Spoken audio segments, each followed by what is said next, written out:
A man lived for 20 years, only to discover his entire family was fake. To figure out what was going on. Late that night, the boy pretended to sleep at the table. Sure enough, Brian showed unusual behavior. He carefully picked up the pencil from the table, then repeatedly pressed it toward Jack. Just as the pencil was about to poke Jack's eye, the lead broke. Only then did Brian believe Jack was truly asleep. Hearing the footsteps gradually fade away, Jack finally opened his eyes. Then Jack quickly followed him out. Just outside, Brian was still limping, but suddenly Brian's unexpected turn startled Jack. Fortunately, he wasn't discovered, but Brian, who had been limping for 20 years, suddenly walked normally, walking as swift as the wind. This puzzled Jack even more. Why would someone pretend to limp for no reason? At this point, Brian was picked up by a taxi. Seeing this, Jack also hailed a taxi. Soon Brian entered a dark alley. Jack carefully followed behind. Shortly after, Brian met with two unidentified people. Jack couldn't hear what they were discussing due to the distance. After they dispersed, Jack gathered his courage and followed again. But unexpectedly, a cloth suddenly covered his mouth.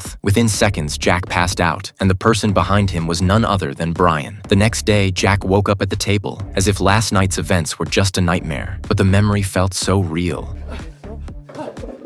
Brian asked him why he was so nervous. Unable to accept such a change, he hurriedly hid in the bathroom. After Brian left, Jack finally came out of the bathroom. What shocked him even more was the broken pencil lead from last night when Brian pressed it actually appeared on the table. This made Jack believe that last night wasn't just a dream.